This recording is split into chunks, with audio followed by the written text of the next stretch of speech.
I'm Brigham Larson with Brigham Larson Pianos. We are giving away a piano restoration. We do tons of restoration work here at the piano shop, probably about 100 a year. That's a lot of pianos.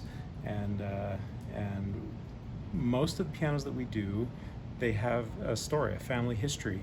The people are mainly motivated. There's other reasons too. Sometimes they're motivated by a certain aesthetic, or sometimes they've got what I call puppy dog syndrome, where they can't just let this.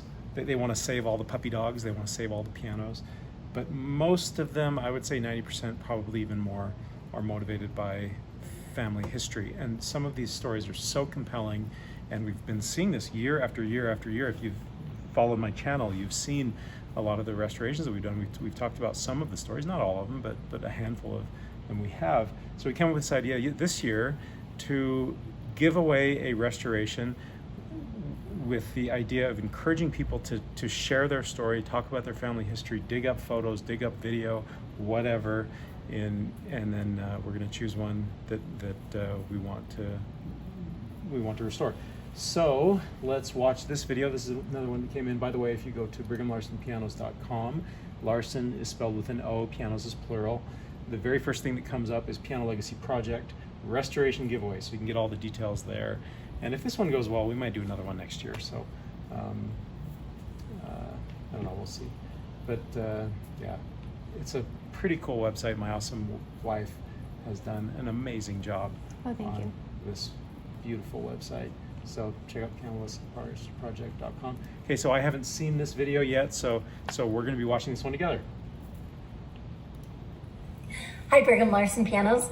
I'm going to tell you the story of my mom. Her name is Carla Walker, and I love her dearly, and she has instilled a great love of music in me, which I will forever be grateful for. So when she was a little kid, her great-grandmother, so my great-great-grandmother, Gifford, grew up or lived in Springdale, Utah. I think that, okay, great-great-grandmother, so her mother, her grandmother, her great-grandmother, great-great-grandmother, 5 generations. This is what I'm talking about. 5 generations. And if it goes to her children, it'd be yeah. 6. So if we end up restoring her piano, it'd be good to go for at least another 3, probably 4 generations. So that would be like going on a 9 or 10 generation piano. But of course, none of us watching this video will be alive to see that, unless you're 6 watching this video. And raised chickens. And a little at a time, grew up or lived in Springdale, Utah, and raised chickens.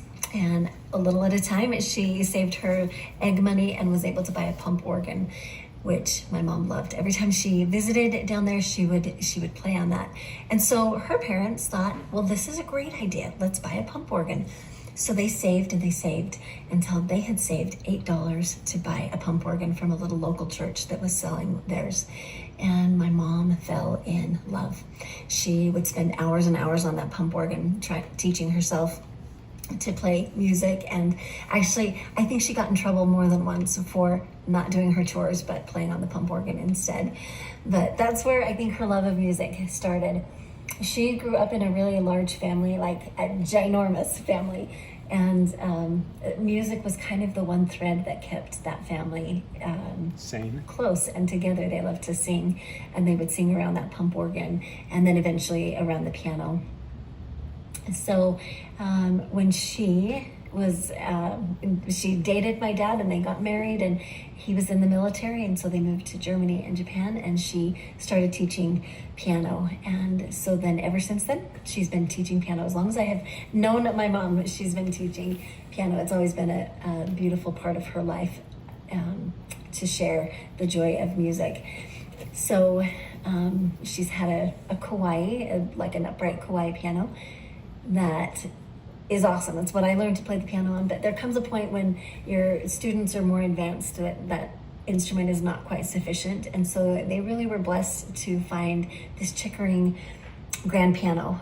They bought it from Keith Merrill, who is a composer, and it's been a huge blessing to her. She's had a couple of really sacred experiences with that piano.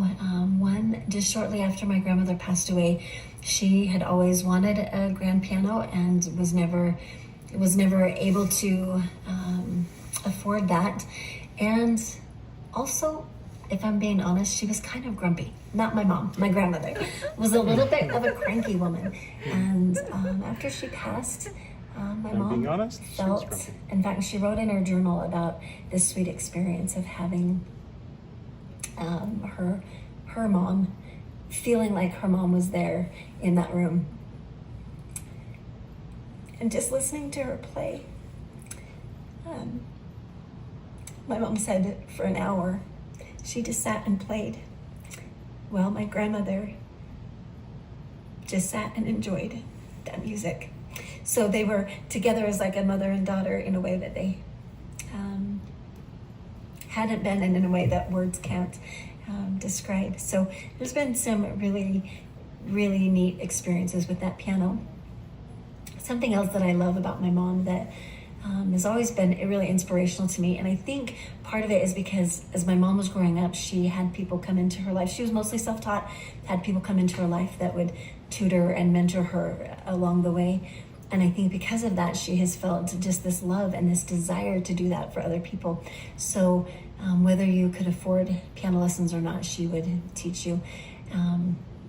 I can't even count the number of people that she has taught without expecting any payment in return, just because she loves it, and she loves people and loves music and loves to bring those two things together. So her little Chickering grand piano is awesome, and it could use a little bit of love. So that is my mom's story.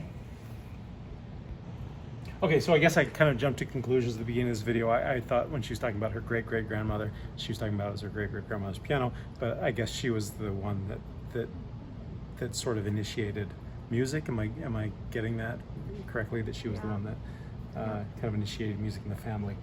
So this piano would actually just be second generation. Just correct that. So yeah, I mean, very charming story there, and you know, I'm definitely a believer. And so hearing stories like that about somebody coming, and I believe that the soul goes on even after this mortal body is in the earth.